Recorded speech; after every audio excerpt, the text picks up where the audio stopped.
নমস্কার, কেমন আছেন সবাই? ব্লগ পাস্টের তুইনার আরেকটি নতুন ব্লগে সকলকে জানাই স্বাগত। আজ হচ্ছে 8 এপ্রিল আর আজকের দিনে আমাদের গ্রামটাকে দেখার মতন। প্রত্যেক গ্রামে এই চৈত্র মাসে কিছু না কিছু পুজো হয়ে থাকে। কোথাও শীতলা মায়ের পুজো, কোথায় রক্ষাকালী পুজো, কোথায় কালী পুজো, কোথায় গাজন উৎসব।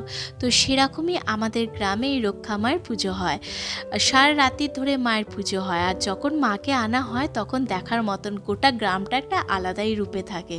আর মাকে যখন আনা হয় গোটাটা ধোঁয়াতে, ধুনোর গন্ধতে মাকে যখনই দেখি না তখনই সত্যি কথা বলতে গোটা গায়ে একটা কাঁটা দিয়ে ওঠে। যখন মাকে আনা হয় সারা রাত্রির ধরে জেগে মায়ের পুজো হয়।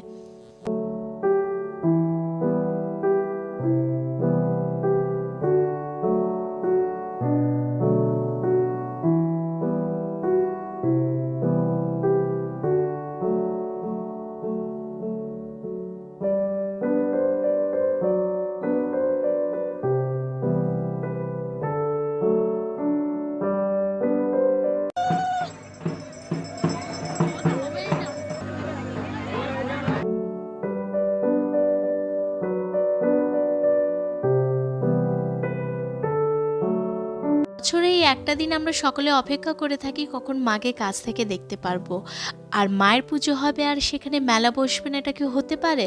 ছোট বড় সকলের জন্য কিছু না কিছু থাকে, আর সেই মেলাটা কিন্তু 4-5 দিন থেকেও যায়।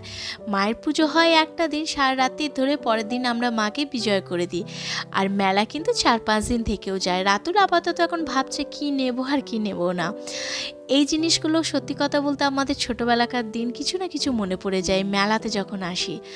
তো যাই হোক, ব্লগটা ভালো লাগলে অতি অবশ্যই কমেন্ট সেকশনে লিখে জানাবেন। দেখা হবে আবার একটা নতুন ব্লগ নিয়ে, ব্লগ পাস্টের তুইনার সঙ্গে। আসি তাহলে।